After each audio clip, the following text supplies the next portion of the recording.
2023 წლის პირველი ქართული კოშმარი, მოტყუებული სახელმწიფო და თაღლითობის დიდი სქემა.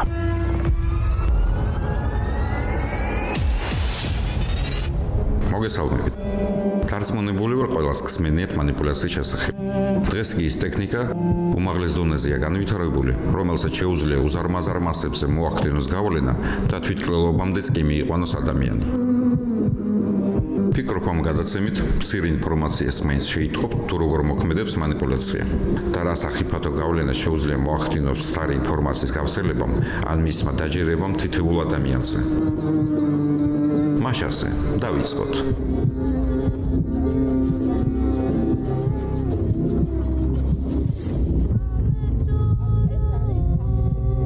შენ ხომ ჭკვიანი ხარ?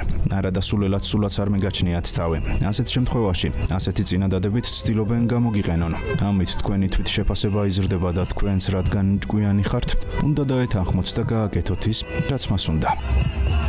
შენ ამას ვერ შეძლებ. აქ ჩვენი ეგო შეურაცხყოფილია, კომპლექსები გვაწუხებს. რას ქვია ვერ შევძლებ და ვაკეთებთ იმას, რაც ჩვენ კი არა, მას უნდა. შენ თუ ახლა ამას არ გააკეთებ, აქ შეგვიპყრობს. სხვა დროს რომ ვერ შევძლო, არა და მანიპულატორმა კარგად იცის რომ გვეშინია და ამიტომაც უნდა გაგვაკეთებინოს. ახლა ამ ძამს. იცი, ამას ყველას ვანახებ. როგორ, რას მიბედაო, შენი ხელქვეითი არ ვარ. ამ შემთხვევაში მანიპულატორი ცდილობს სირცხვილისა და რეპუტაციის შიშის გამოწვევას. თუმცა რა თქმა უნდა ეს ფრაზები არ არის პანაცეა, რომ ვიღაცა ვერ მოახერხებს ჩვენით მანიპულირებას. მაგრამ რო დავფიქრდეთ, სრულიად შესაძლებელი. თავიდან ავირიდოთ ეს შეურაცხყოფილი გრძნობა, რო გამოგვიყენეს. ის რომ ვიღაცის ახირებული, დაჟინებული სურვილის გამო ჩვენი ძვირფასი დრო დავკარგეთ. დრო, რომელიც უკან არ ბრუნდება და შესაძლოა საბედისწერო გამოუსწორებელი შეცდომაც კი დაუშვათ. როგორც არენაზე ასული გლადიატორი ესალმებოდა კეისარს. ავე კეისარო, სიკვდილზე მიმავალნი, შენ გესალმები. ასე ხდება დღეს ბევრი ნაცნობი იმ ურყევ ადამიანს, ვინც მანიპულატორის ტყვიების საკუთარ თავზე იგემა. დღეს კი იგი საჯარო განაჩენის არენაზეა.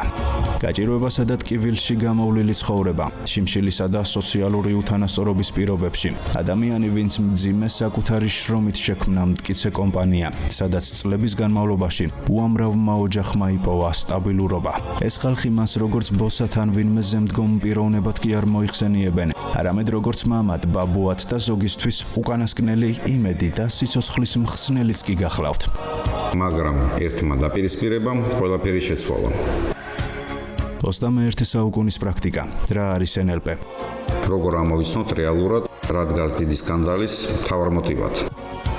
არსებობს პირდაპირ შავი მეთოდები, მანიპულაციის შავი მეთოდები. ესე ქვია, ეს თიციან NLP-ს სპეციალისტები, რომელთა გამოყენება არ შეიძლება და მათ ქვია შავი ანუ ბინძური მეთოდები. ეს არის ადამიანის გონების მართვა ფსიქიკაზე, ზემოქმედება და ჩვენ ხედავთ ამ ადამიანებს. მანიპულაცია უნდა იგრძელოს. სხვა შემთხვევაში ჩვენ აი ესე ხოგენით დასტა მივიღებთ ადამიანებს, რომლებთანაც ლოგიკური აზროვნება უბრალოდ გამორეცხილია თავიდან ბოლომდე.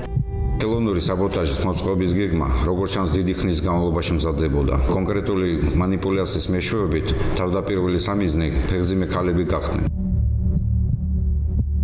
გარკვეული ჯგუფი ჩემს მიმართ ახორციელებდა ფსიქოლოგიურ ზეწოლას. თან ვიყავი მე პერიოდში 7 თვის ფეხმძიმე. იმდენად ფსიქოლოგიურად მოქმედებდნენ ჩემზე, რომ ხშირად ყოფილა შემთხვევა, რომ სტამბიდან ატირებული და მძიმე ემოციურ მდგომარეობაში გავსულ ვარ.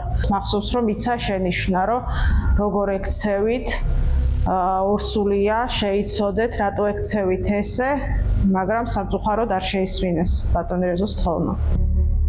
საქმეში ძირითადად 4 პირი ფიგურირებდა, რომელთა დირიჟორი ქალბატონი გვანცა ქველაძე გახლდათ. რაც ესე კოალიცია ქონდა შეკრული რამოდენიმე გოგოს და ისე ვთქვათ პარადი მიყავდათ. ესე ყველაზე ზემოქმედებდნენ, რაღაცა უფრო წამყვანის როლი ქონდათ. ჩვენ დაგვიბრუნდა ორსული თანამშრომელი, რომელიც დეკრეტულში იყო გასული, თავის საწყის პოზიციაზე უნდა დაბრუნებული იყო, რა თქმა უნდა შეთანხმებულებიც ესე ვიყავით, მაგრამ გვანცა სასწაულმა ეს არ მოისურვა. და რაღაც ესეთი ულტიმატუმი წაგვიყენეს, რომ ან ის ერთი აირჩიეთ, ან ჩვენ ყველა წავალთ სამსახურიდან. წავიდეს ეს თუ არა მეწავალ. და უფროსი დაელაპარაკა, უთხრა, რომ ესეთ საქციელი არ არის კარგი.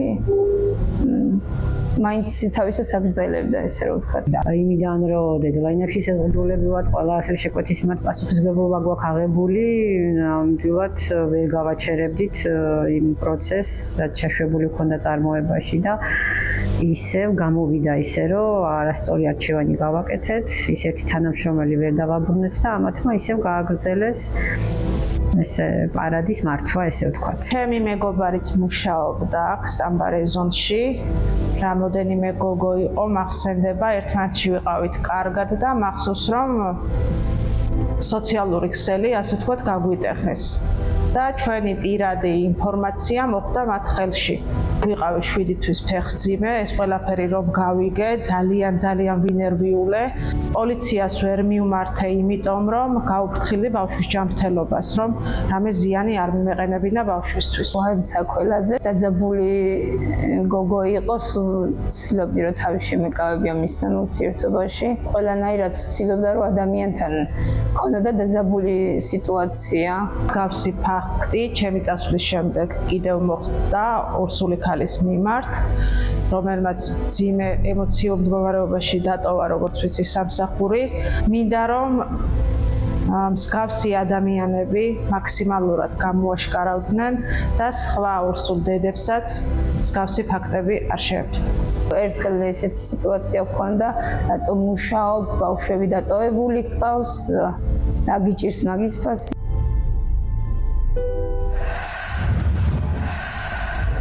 თუმცა ამ ყველაფრის მიზანი ერთ კონკრეტულ ამოცანაზე გადიოდა.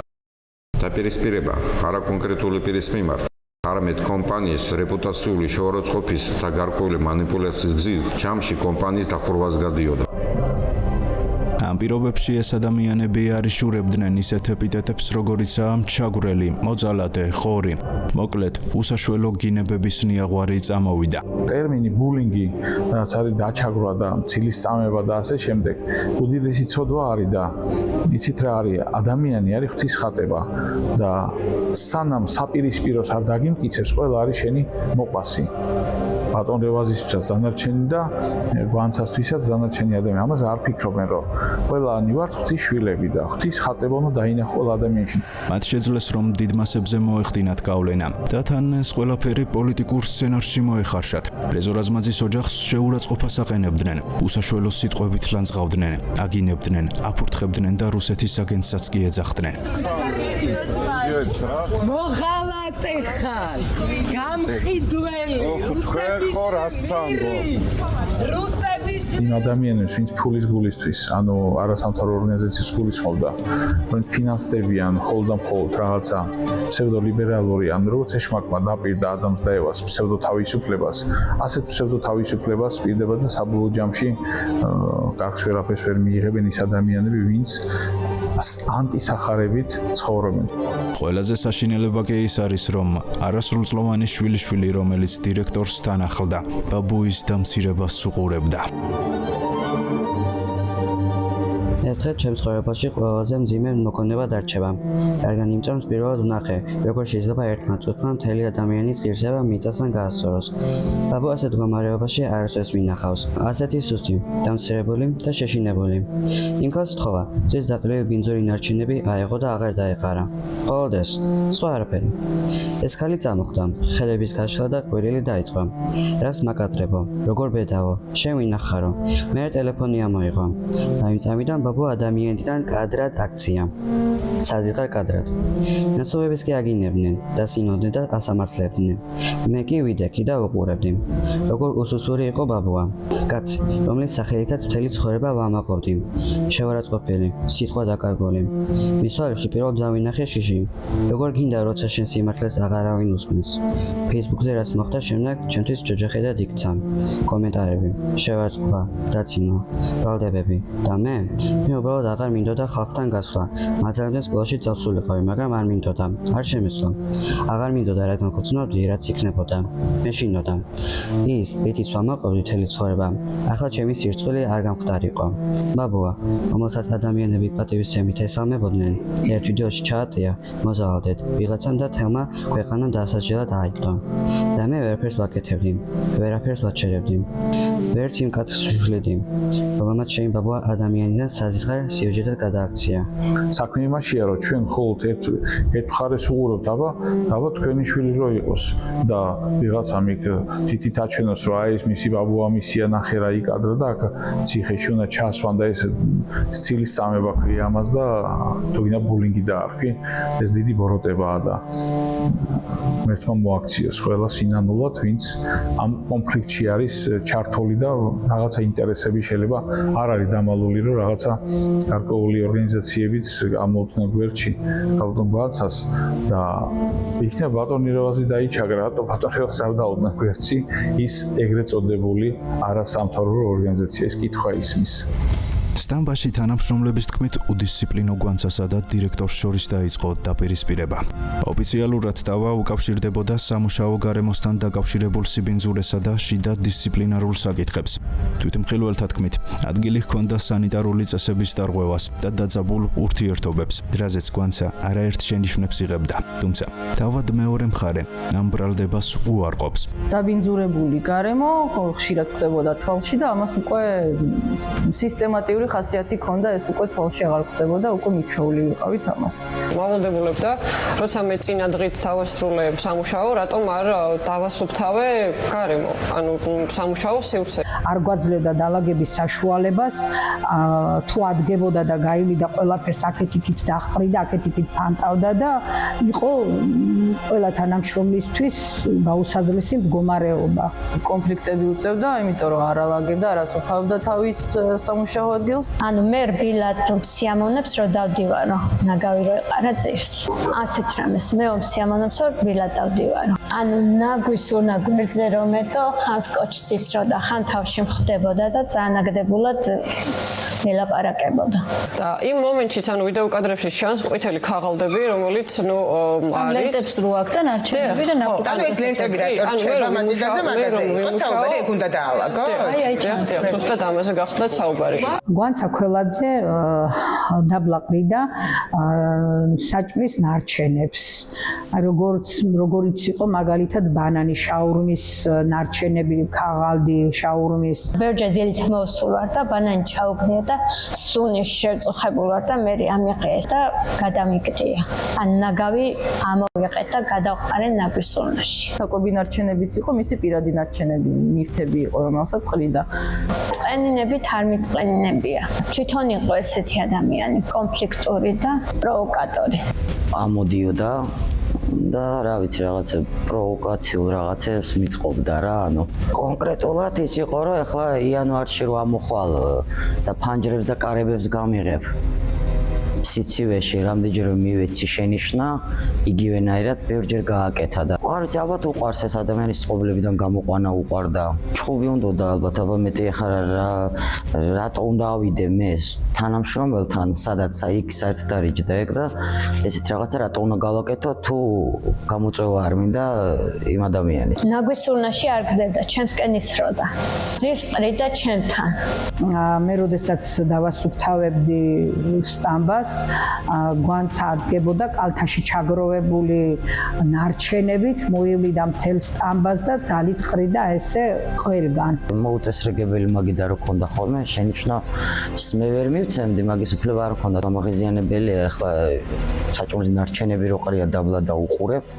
ვიცი რა მოსაწონი უნდა იყოს. ეგეთი ადამიანი იყო, აგრესიული იყო, ყველასთან კონფლიქტური იყო, არავისთან ნორმალური ურთიერთობა არ ქონდა, გარდა 2-3 გოგოს, დანარჩენთან ყველასთან რაღაცა კონფლიქტი ქონდა. ბულინგი ხორციელდებოდა იმ ადამიანების მიმართ, ვის მიმართაც ბატორეზოს ქონდა კარგი დამოკიდებულება. ბულინგს რომ განვიცდით, ვცდილობთ რომ საჯაროდ ჩვენ თავი არ დავიცვათ, ბატონი რეზო არ დავიცვათ და მოვერიდოთ გვანცასთან მეორე კონფლიქტს. ფაქტია, რომ დაპირისპირება სიტყვიერიდან სამართლებრივ პროცესში გადავიდა. კვანს ამ იმდენიც კი მოახერხა, რომ საზოგადოებრივი აზრის ფორმირება შეძლო და სახელმწიფო სტრუქტურების შეცდომაში შეიყვანა. აგრეთვე როგორც ოპოზიციურმა, ასევე სამთავრობო მედია საშუალებებმა ფაქტები დაამახინჯეს და მხოლოდ ერთი მხარის მიერ დადგმული სპექტაკლი გაასაჯაროეს, თანაც უდანაშაულობის პრეზუმპციის ყოველგვარი პრინციპის დარღვევით.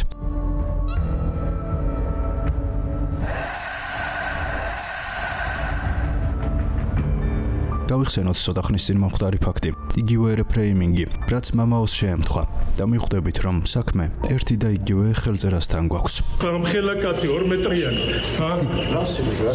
ამას ყველას ვანახებ. სირცხული. სხვათაშორის იმ ვიდეოში არ ჩანს ამ ადამიანის ეკლესიაში კი არ უნდა შესვლა, საკურთხეველში უნდა და შესვლა და მოძღვარმა სწორე შენიშნა მისცა, რომ მოკლე შარვლით არამც თუ საკურთხეველში, ტაძარშიც არ შედიან. იმოსებიან შესაფერისად. აბა მეჩეთში შესულიყო, ან სინაგოგაში შორტებით. მე ვფიქრობ, რომ არავინ არ მისცემდა ამის უფლებას. ამას ყველას ვანახებ. სირცხული არა გაკეთდა. გინდა ჩავიწეროთ, რომ გეტყვი რომ სულიერი მეძავი ხარ, ფარისეველი და გამგზავნილი ხარ პროვოკაციაზე. რის გამო რომ შორტი მაცვია, აი ეს შემოვედი, ხო აი ეს. შორტი კი არ გაცვია, ვირთხარ ხარ. რაც შეეხება ის პროვოკაცია და ამას გავს თუ არა, შეიძლება 1000 პარალელია. მართლა გადაგიღებთ, აი თუ რასაც მეუბნები, თუ მართლა ეს არ ვანახო, აი ნებისმიერ ადამიანს მის მართლა შეუძლებელს დაიწყო. მათხოვარი ვინც არის, მაგასაც განახებ, აი მართლა ვინ არის მათხოვარი. 1000 პარალელია. ბოროტი იყენებს ამას ადამიანს, რომლებსაც არ აქვს უნარი, რომ გამოხატონ არ გაწყობს და ალბათ უნდა წასულიყო სამსახურიდან და თუ აწყობს უნდა დარჩენილიყო, როგორც ითხოვთ, ამ პირველი დღე ხომ არ იყო მოსული. კონფლიქტი უნდა აირიდოს ადამიანმა თავიდან და ჩვენ იმას არ ვითვალისწინებთ, რომ ხელმძღვანელს ძალიან ბევრი საფიქრალი აქვს, ბევრი პასუხისმგებლობა აქვს. რა ვიცი, მე ვფიქრობ, რომ ცუდია ეს კონფლიქტი რომ მოხდა, მაგრამ აი როგორ გამოიყენეს მეორე ბოროტმა ხალხმა, ვინც გააქეზეს და ცეცხლზე ნავთი დაასხეს, ეს ორმაგი ცოდვა არის. არ ვიცოდი რა გამეკეთებინა თავიდან, რისი უფლება მქონდა, რისი უფლება არ მქონდა.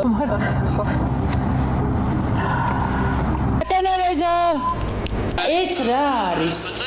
ანუ ხელს ასე აკეთებ და რისი სურვილი მქონდა ალბათ ეგეც ნახე? არ ვიცი, ხო, თავისებურად ყველა მართალია შეიძლება, მაგრამ როდესაც ხელმძღვანელი გეუბნება, რომ ეს არჩენები უნდა ალბათ უთხრა, ან ეს საქმის გარჩევის ადგილი სამსახური არ არის დამლაგებელი არის თუ არ არის დამლაგებელი, თავისი ნივთები ალბათ ყველამ თავისას რაღაც მიხედოს და შფოთი არ უნდა იყოს, უნდა იყოს ქრისტიანული სიყვარული.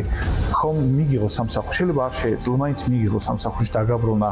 თუ არ მოგწონდა დამლაგებელი რო არისო, შედალოცილო, გზა დიდია, რა პრობლემაა.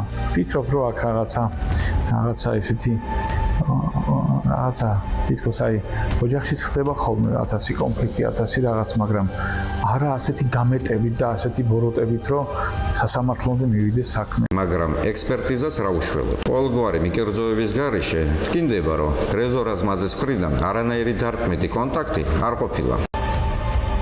ცემა 1000 ლარი იყო, შესაძაც ამ ხოლმე მოტროკი კაცი გწამს. არ ვიცი და კადრები რო ვნახე, ანუ დაკითხვამდე მე სანამ გამოძიებაში და გამომძიებელის მიერ დავიკითხებოდი, ეს კადრები არ მქონდა, ეს ჩანაწერი ნანახი შიდა კამერის მიერ გადაღებული რაც არის და მე აღვიდგინე უფრო რაღაცები, რომ თურმე რახელი თავში მოგარტყა სამხარაულშიც რომ წამიყვანეს, იქაც როცა ანუ მითხეს რომ აი რაღაც ტანზე გაიხადე და გათვალიეროთ, არა მეთქი თავში მომხდა და ანუ არ მაქვს მეთქი სხეულზე. ჩატარებული არის ვიდეოფონოსკოპიური ექსპერტიზა, კარგად ჩანს როგორ ეცემა კვანცა ქველაძე. ეს დაზიანებები მიყენებულია სწორედ დაცემით და არავითარ შემთხვევაში ადამიანის ხელით. ვიგზენი თავში როგორ მომხდა და ხელში ჩამარტყა ტელეფონი გამაგდებინა. სასამართლოზე დაისვა საკითხი თავის მიდამოში იყო თუ არა დაზიანებები, თავის მიდამოში და სხეულის სხვა ნაწილებში გარდა მარჯვენა მუხლისა და მარჯვენა იდაყვის საფრთხისა, რომელიც აღნიშნეთ რომ დაცემით არის მიღებული, სხვა დაზიანება არ აღინიშნება და რაც თავარი კონტაქტი არ აღინიშნება არანაირი, რაც ასევე დაადასტურა და ვიხელმძღვანელეთ ვიდეოფონოსკოპიური ექსპერტიზით. არ მაქვს მეთქი სხეულზე არაფერი, თავში ვიგზენი რაღაც მოხვედრა და ნუ არა მაინც გაიხადე და სილურჯეები მაქვს და ნუ დალურჯებული ვარ სხეულზე. კონსაკველაძეს რა თქმა უნდა ჩაუტარდა ექსპერტიზა სამხაროვლის ექსპერტიზის ბიუროში და სწორედ იმ დასკვნიდან გამომდინარე მას არც სახის, არც თავის, არც ხელის მტევნების მიდამოში არანაირი დაზიანება არ აღენიშნებოდა. ამიხსენი რეზო რატომ არ ზის ციხეში? რას გეუბნება პროკურატურა? მეც მანდ ვარ დანუკა და ეგ მაღიზიანებს ყველაზე მეტად. დაცვის მხარე ექსპერტიზას არ იზიარებს. ექსპერტიზის მიუხედავად ამბობს გვანცა თეთრზე შავიაო და მოსამართლე მას გააშავა. მოსამართლემ არ გაიზიარა სასამართლო სამედიცინო ექსპერტიზის დასკვნა, ფონოსკოპიური ექსპერტიზის დასკვნა, მოწმეთა ჩვენებები, საქმეში არსებული მტკიცებულებები და პლუს ფსიქოლოგიური ექსპერტიზის დასკვნა, რომელშიც წერია, რომ გვანცა ქველაძე არის იმპულსური, კონფლიქტური, ვერ ეგუება გარკვეულ შენიშვნებს, რაც საქმეშიც დაფიქსირდა. ალბათ საზოგადოების გარკვეულ ჯგუფთან ერთად ქალბატონ მოსამართლეზეც NLP-ს პრაქტიკა მიმუშავა. როცა სამი ადამიანი დაუსაბუთებლად ამბობს, რომ თეთრი შავიაო, შენც უნდა დაიჯერო. სხვა რა გზა გაქვს. თორემ შეიძლება შენც მოგხვედრო და ის ბინძური ტალახი, რომელიც რეზოს მიმართ იყო განკუთვნილი. როგორც ხედავთ, ქალბატონი გვანცა ხშირად ავიწროვებდა ქალბატონებს, რომლებიც გარკვეული მიზნების მიღწევაში ფეხებში ებლანდებოდნენ. ამიტომაც შექმნა ჯგუფი და მათი მეშვეობით კონკრეტულ манипуляციებს ახორციელებდა. არა მარტო კომპანიის პერსონალზე, არამედ თავად მენეჯერზეც. გვანცა და მისი მეგობრები არღებულობდნენ იმ შენიშვნებს, მოთხოვნებს, რაც ბატონი რეზოს მიერ იყო დაწესებული, ჰიგიენა, რეჟიმი, დისციპლინა. და არაერთხელ ესე ხუმრობით მითხრეს, რომ იქნებ ჩაგუტარებინა არჩევნები და შენ აგირჩევდით უფროსად, ალბათ ეგონათ, რომ ჩემთან ჩემნე უფრო ადვილად დამიყოლიებდნენ, თუნდაც იმ მიუღებელ რეჟიმზე და შინაგანაწესზე, რაც თვითონ აწყობდათ. არ გვაწყობს ეს უფროსის შეხედულებები და აი არჩევნები ჩავატაროთ და თქვენ მოგცემთ ხმას. ეს კი უთქვიათ ნამდვილად კვანცას უთქვიან ნამდვილად. განსაკუთრებით ბატონ რეზოს მოთხოვნაზე ჰქონდათ ისეთი აგრესია და მიუღებლობა, რომ გრაფიკით თავისებურად უნდათ, რეჟიმით თავისებურად. თვლიდნენ, რომ რაღაცა მე თუ ვიქნებოდი მაგათ ზედამხედველობის თავში, ალბათ თვლიდნენ, რომ ჩემთან უფრო მარტივად და იოლად გავუვიდოდათ ბევრი რამ. მე არ მომწონდა ეგ ადამიანი. იმიტომ რომ ზღვარს გადასული ქცევები ქონდა რა ვიცი რაღაც რატომაც ეგონა რომ ყველაფერი მაგისი იყო. ცდილობდა თანამშრომლებზე манипуляცია მოეხდინა და გავლენა ქონოდა, ანუ უნდოდა რომ მაგის ქვეშემდომი ყოფილიყვნენ. უნდა ყველას ზემოდან გადაეყურებინა, ყველას მიმართ ცდილობდა ისეთ რაღაცას ყველა თავის მხარეს მოექცია, უნდა მთელი სტამბა ემართა. აღნიშნულ გარემოებებსთან ერთვის არაერთი მტკიცებულება იმ შავი პიარისა და მავნე კამპანიის, რაც კომპანიის წინააღმდეგ განხორციელდა. ხელოვნურად აგორებულ სკანდალში მთავარი მოთამაშეები გამიზნულად ახორციელებდნენ არა მარტო კომპანიის მმართველი რგოლის დაკნინებას, არამედ სამიზნე ის დასაქმებულები გახდნენ, რომლებიც დირექტორის სასარგებლო ჩვენებებს აძლევდნენ. ფაქტი არის, რომ აწარმოებდნენ და აწარმოებენ ზეწოლას საწარმოზე, საწარმოს თანამშრომლებზე და მის დამკვეთ ორგანიზაციებზე, რომლებსაც კეთილ სინდისად ემსახურებოდა შპს რეზონი. და აი უცებ აი ესეთ როგორ ის არის, ხა მე მომწონს ამ შპს გაკეთებული საქმე თანამშრომლობასთან და ამ დროს აი ესეთი ფსიქოლოგიური ზეწოლა, რომ თურმე რაღაც სამოქალაქო ის არის თანადგომა ამ შემთხვევაში დაზარალებულის და აი ამ მსხვერპლის მიმართ, თუ ჩვენ შევწყვიტავთ აი ასეთ მოქმედთან ურთიერთობას. აი ხო არ შეიძლება ასეთი რამე. რა შუაშია შპს როცა დავუშვათ თუნდაც რაღაცა დააშავოს ვინმე რომელიმე თანამშრომლმა და ამ დროს დარტყმა მიაყენო ორგანიზაციას, რომლის უკან ოჯახები არის ამ შემთხვევაში 25 და კიდევ სხვაგან მეტი. ყველა ვერიდებოდით, ყველა ერიდებოდა, მაგრამ მაინც ეს პროვოკაციული ხასიათის ტექსტები მას ახასიათებდა. პირადად ჩემზეც რაღაცა ერთი სიტყვა ვთქვი, რომ ტყუილს ავრცელებს პოსტის ავტორი და ძალიან დიდი უარყოფითი ემოციები წამოვიდა გვანცას მეგობრების მხრიდან. პირადად ჩემს შეურაცხყოფაზე გადმოვიდა, ჩემი შვილების მიმართ შეურაცხყოფაზე გადმოვიდა და მოვერიდე ყველანაირ კონფლიქტის გავრცელებას. ამ და სხვა ფაქტებმა ცალსახად დაადგინა, რომ ის ჯგუფის მხრიდან, სადაც მთავარი მოთამაშე ქველაძე იყო, манипуლირებდა და ტყუოდა. ამ საქმის ერთ-ერთი მთავარი მოთამაშე ნინო ჟორჟოლიანი იყო. აღნიშნული ქალბატონი ქართულ საზოგადოებას სიზღის, ხოლო პარტნიორ კომპანიებს თანამშრომლობაზე კონტრაქტის გაწყვეტისაკენ მოუწოდებდა. არა მარტო ფირმებს მიმართავდნენ ისინი, რომ შეეწყვიტათ ჩვენთან თანამშრომლობა, ასევე თანამშრომლებსაც მოუწოდებდნენ, რომ ამდგარიყვნენ და დამდგარიყვნენ გვაცაფალაძის ხარეს. ესეთი ძალიან ბევრი ფაქტი მოდიოდა, ჩვენც ვიგებდით, ჩვენ საქმის ხურში ვიყავით, მაგრამ იყო კომპანიები, რომლებიც ახლა ახლოს არ გვიცნობდნენ არაფერი და გაწყვიტეს ურთიერთობა, ეს იყო ლატარის კომპანია, ეს იყო პაშა ბანკი და კიდევ რამდენიმე ვინაც ზოგმა შეამცირა, ზოგმა პირიქით მხარდაჭერა გამოგვიცხადა და პირიქით რაც ჭირდებოდა თუ არ ჭირდებოდა დაკვეთები გაგვიორმაგა. ჩემ გონებაში, ჩემ გულში და ჩემ ფსიქიკაში კოშმარად იქცა ჩემში ეს ადამიანი და მისი არსებობა. ამ ადამიანის სახე, აღნაგობა, მისი ჩაცმულობაც კი და ყველაფერი რაც მასთან ასოცირდება. ჩანს რომ ასეთი მოქმედებები ერთი აი რომ სამართლის საფარქვეშ უსამართლობის დემონსტრირება და უფრო მეტიც ამ მოქმედებებით აი აგრესიული და წინასწარ განზრახული შეიძლება ითქვას მოქმედებებით, როდესაც ადამიანის სიცოცხლეს ჯანმრთელობას, მის ეკონომიურ მდგომარეობის გაუარესებას და არასრულწლოვანის ფსიქოლოგიურ ტერორს აქვს ადგილი, ასეთი აი ერთობლივად აი ასეთი თაიგული მე ჯერ არ მინახია. იყო ცდელობა ფიზიკური განადგურების დირექტორისა, რომელიც ჩანს, რომ მან იცოდნენ, რომ მას მძიმე მდგომარეობა ჰქონდა ჯანმრთელობის გულის, რეპუტაციის შელახვა მოხდა, აი ამ მოქმედებების შედეგად რაც განახორციელეს კოლექტიური თავდასხმით საწარმოზე და პირის მორალური დაზიანება მოხდა, როდესაც ბატონ რეზო რაზმაძის ჯანმრთელობის გაუარესება ჰქონდა ადგილი, გაუარესებას გამიზნულად რომ მომხდარიყო რაღაც უფრო ფატალური შედეგი ალბათ, იმიტომ რომ ამ აგრესიის ასეთი სახის შემოტევის გადატანა შეიძლება ვერ შეძლოს აი იმ ამათხოვების პირმა, როგორი პიროვნებაც, როგორი ამათხოვაც აწუხებს ბატონ რეზოს და ბოლოს ამ ბოიკოტის გარდა და აი ასეთი ფიზიკური განადგურების მიმართული ქმედების გარდა მათ ზიანი მიაყენეს არასრულწლოვან ბავშვს, აგრეთვე ჩვენ ფსიქოლოგიის დასკვნა გვაქვს, რომელიც ადასტურებს, რომ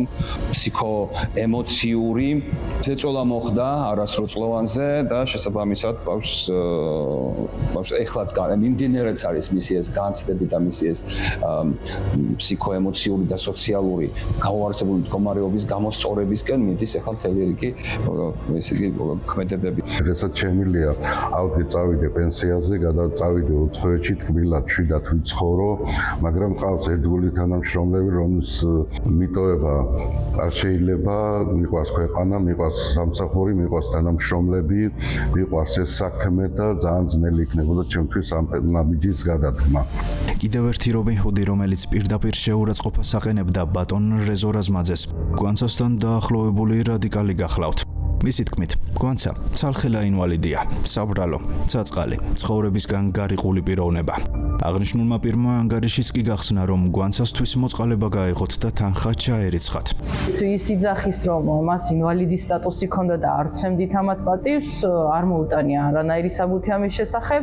ამ პროცესში საეჭვოდ იყო ჩართული ქართული მედია. თანაც ეს იმის ფონზე, რომ მაშინ ფართომასშტაბიანი პროტესტი მიმდინარეობდა, ეგრეთ წოდებული მშვიდობიანი რევოლუცია და ამ პირობებში ასეთი ოპერატიულობა, ასეთი სისწრაფე და ფაქტების სიმგვარი დამუშავება, სადაც ყოველგვარი წინაპირობის გარეშე დამნაშავე რაზმაძე იყო. ერთ სვადებს თავად დამფუძნებლისთვის. ერთი ის იყო საკვირველი, რომ 16 ივნისს მიდის განსაკველაძე წერს შრომის ინსპექციის საჩივარს და 16 ივნისს სადღაც 1 საათის მანძილზე ტელეკომპანია ფორმულა და შრომის ინსპექციის 10-თან 12 თანამშრომელი შემოდის ჩვენთან. უბრალოდ ესეთი სისწრაფის აფეთქება წინასწარ დაგეგმვის გარეშე შეუძლებელია. ჩვენს გვერდით მშენებლობა არის და ახალგაზრდა ბიჭი გადმოვარდა და აიღო 32 წლის ხელოსანი. და მაინტერესებდა რამდენ ხანში მოვიდოდნენ შრომის ინსპექცია. მესამე დღეს გამოჩნდა 2 თანამშრომელი. როდესაც ადამიანი იღუპება და ორი თანამშრომელი მესამე დღეს მოდის და როდესაც ფირმაში ერთი საჩივარი შედის და 10-12 შრომის ინსპექციის თანამშრომელი შემოდის, ტელეკომპანია შემოდის, ეს იყო წინასწარ დაგებილი გამიზნული სპეცოპერაცია ჩვენი ფირმის წინააღმდეგ. და შრომის ინსპექციასაც მოუწოდებდნენ, რომ შეაჩერეთ წარმოება. იგივე თამილა გაბაიძე, როგორც პროკავშირების იურისტი, თავის სტატიაში წერდა, რომ შეუჩერეთ ЧПС რეზონს საქმიანობა, სანამ არ გამოსწორდება სიტუაციაო. ესე იგი, გამოსწერება ამას ნიშნავდა, რომ ჩვენ ხელშეკრულებები გაქვს ფირმაზე და 2-3 თვე ფირმის გაჩერება გამოიწვევდა ამ ხელშეკრულების გაუქმებას და შემდეგ უკვე გახსნა ფირმის უკვე დაიწყებოდა ძალიან ძნელი პირობებით, იმიტომ ეს ყველა ხელშეკრულება გაუქმებული იქნებოდა, მათთან დაბრუნება უკვე ძალიან ძნელი იქნებოდა, ფირმა დაიხურებოდა რა. მოდი შევხედოთ, რა სახის მანიპულაციებს ეყენებენ ეგრეთ წოდებული ციგნები და რა კავშირი აქვს ამ ყველაფერთან გვანცა კველაძეს. ერთ-ერთი ყველაზე მისტიფიცირებული და იმავდროულად საგანგაშო ფენომენი თანამედროვე ფსიქოლოგიაში ეგრეთ წოდებული ბოშური ჰიპნოზი. იგივე ქუჩის ჰიპნოზია. პირები, რომლებმაც მსგავსი ზემოქმედება საკუთარ თავზე გამოსცადეს, აღწერენ კონტროლის სრულ დაკარგვას, ცნობიერების დაბინდვას, მოგვიანებით კი წვავეს სირცხვილსა და დეზორიენტაციის განცდას. რა არის მანიპულაცია სინამდვილეში? ბოშური ჰიპნოზი არის საუკუნეების განმავლობაში აპრობირებული ფსიქოლოგიური მანიპულაციების სისტემა, რომლის მიზანია კრიტიკული აზროვნების ბლოკირება და სუბიექტის ცნობიერებაში დესტრუქციული იმპულსების ინექცია. კლასიკური ჰიპნოზისგან მას აგრესიულობა და დინამიკა განასხვავებს. ბოშური ჰიპნოზი არის ფსიქოლოგიური ბლიცკრიგი, რომელიც ადამიანის ფსიქიკის მოწყვლად წერტილებს უტევს. მანიპულაციის სამი საყრდენი თავდაცვის ზღუდის რღვევა. მანიპულატორი მოქმედებს მკაფიო ალგორითმით და ერთდროულად ახორციელებს იერიშს აღქმის სამ ძირითად არხზე. კოგნიტური გადატვირთვა. მანიპულატორი ერთდროულად ზემოქმედებს რამდენიმე სენსორულ არხზე. ვერბალური. სწრაფი, არათანმიმდევრული მეტყველება, თემების მუდმივი ცვლილებით. ვიზუალური. ინტენსიური ჟესტიკულაცია. მკვეთრი ან მბზინავი საგნების გამოყენება, ყურადღების დისპერსიისთვის. ტაქტილური. შემთხვევითი, თუმცა გათვლილი შეხება ხელზე ან მხარზე.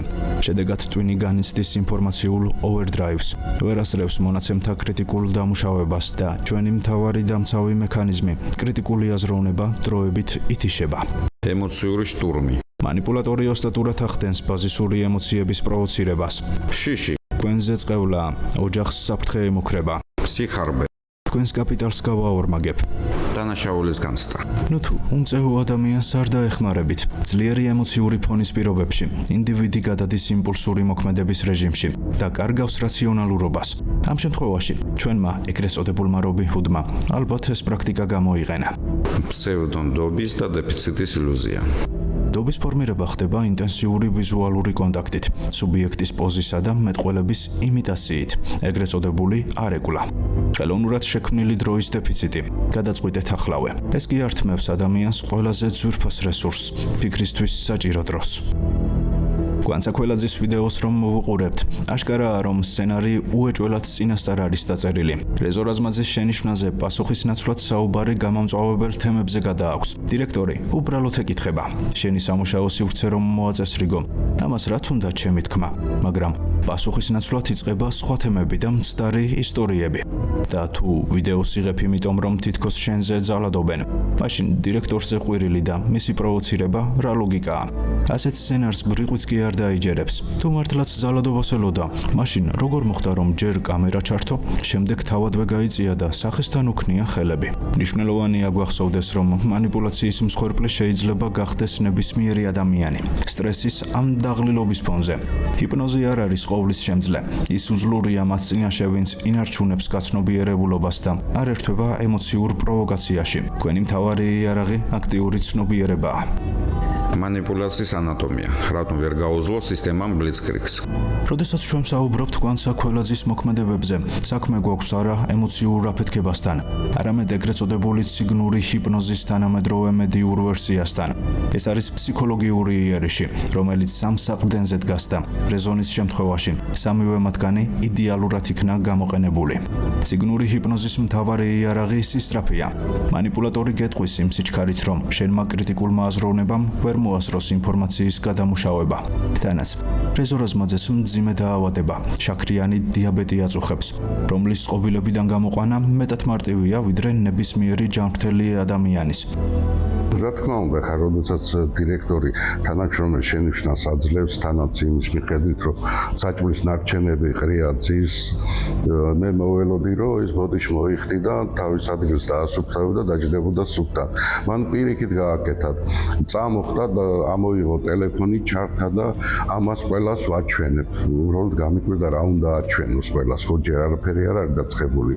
ძალიან შეურაცხყოფელად ვიგზენი თავი, რომ ადამიანს შენიშვნას მიცემ თან თანამშრომელს, წლოვანებით უფროსი, სამსახურითაც უფროსი, იმის მაგივრად, რომ ბოდიში მოიხადოს და საქმეს მიხედოს და ეს გააკეთოს, ის პირიქით გადმოვიდა შეტევაზე, დაიწყო ყვირილი, ხელები შლა, მე რო აქ დამლაგებელი არა ვარ, მიესმო ჩემ მოვალეობაში არ შედის. აბა ვის მოვალეობაში შედის ადამიანი, როდესაც ზის და თავის გარშემო საჭმლის ნარჩენებს ყრის, ეს არ არის დამლაგებლის მოვალეობა, დამლაგებელი ადამიანია და იმასაც თავისი ცხოვრება აქვს და სხვისი ნაჭამი საჭმელები არ შედის იმის მოვალეობაში, რომ ის მისი მაგიდა მოასუფთავოს.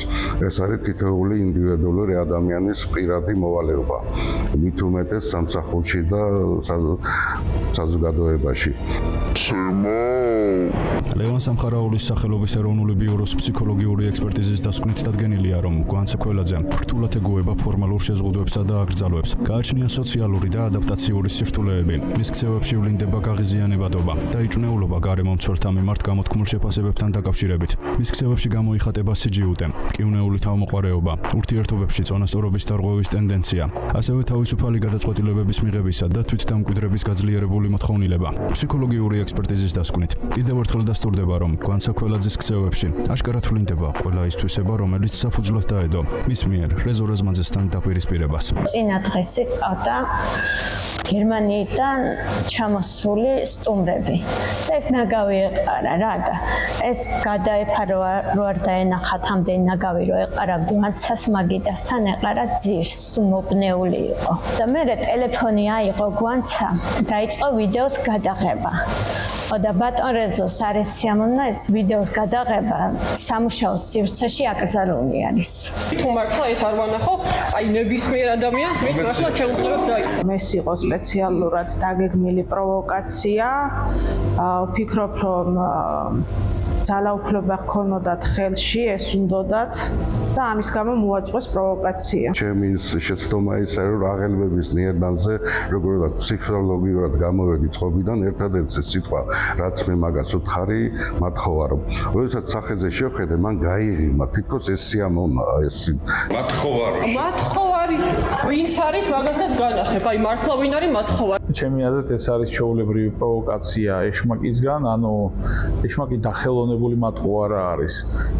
ეშმაკს ქვია ტყუილის მამა და ირგვლივ ყველას აქეზებს, რომ გამოხდეს კონფლიქტი და მერე რაც შეიძლება მეტი ადამიანი თან მით უმეტეს უდანაშაულო ჩაგროს და დაშავდეს.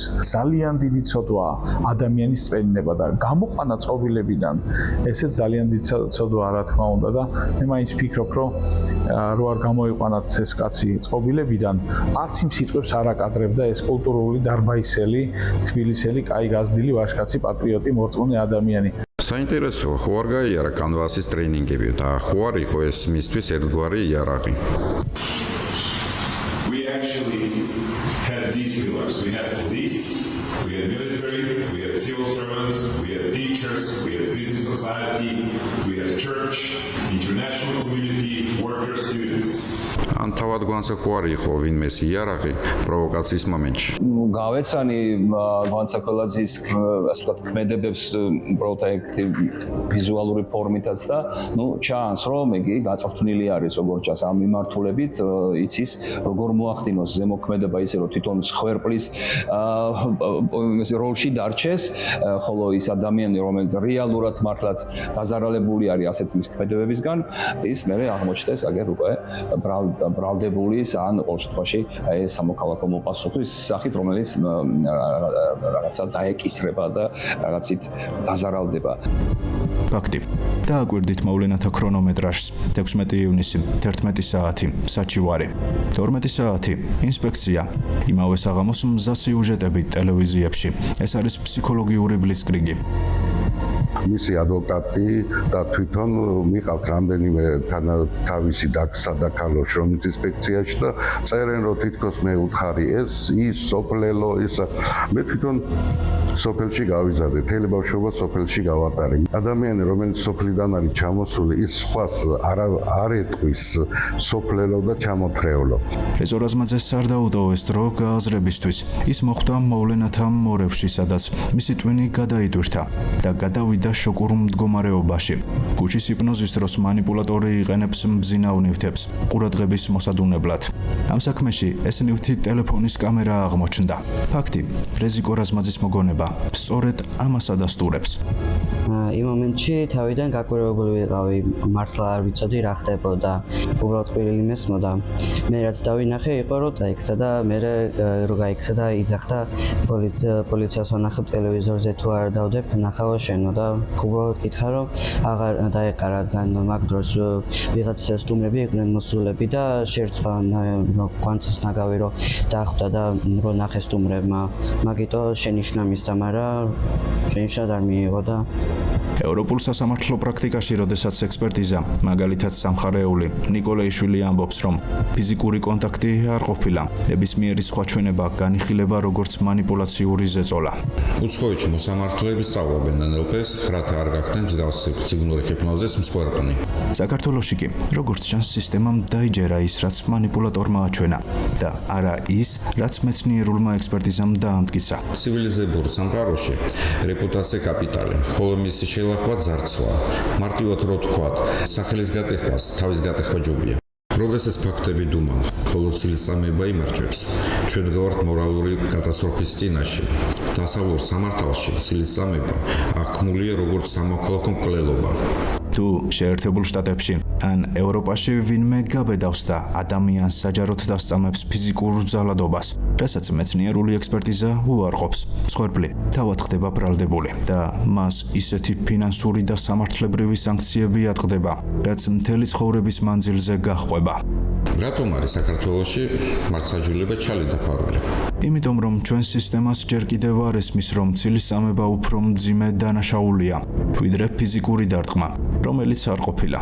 რეზო რაზმაძეს არ ჩაურტყამს, მაგრამ თვითონ მას ჩაარტყეს. წელს ქვევით დაარტყეს, სახელით, ოჯახით, შვილიშვილის ფსიქიკით.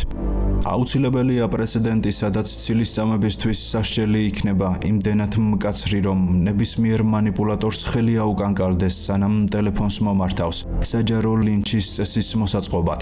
მართლმსაჯულება, რომელიც მხოლოდ მშრალ მუხლებს ეკრმნობა და ვერ ხედავს დანგრეულ ცხოვრებას ბრმა. მაგრამ სამართალი, რომელიც ექსპერტიზას არ ითვალისწინებს და манипуляციას აკანონებს, დანაშაულებრივია. კანონი უნდა აღსრულდეს, თუნდაც სამყარო დაიქცეს. ეს ნიშნავს, რომ თუ მეცნიერება ამბობს, რომ არ ჩაურტყამს, მაშინ არც ერთი ემოციური სპექტაკლი არ უნდა გახდეს განაჩენის საფუძველი. წინააღმდეგ შემთხვევაში, ხვალ ნებისმიერი ჩვენგანი შეიძლება გახდეს მომდევნო მსხვერპლი იმ მედიური ჰიპნოზისა, რომელმაც სიმართლეს სამარე გაუთხარა. გვანცა ყველაზე საჯაროდ განაცხადა, რომ მასზე გახორციელა ფიზიკური ძალადობა, ორჯერ თავის არეში და ერთხელ ხელზე.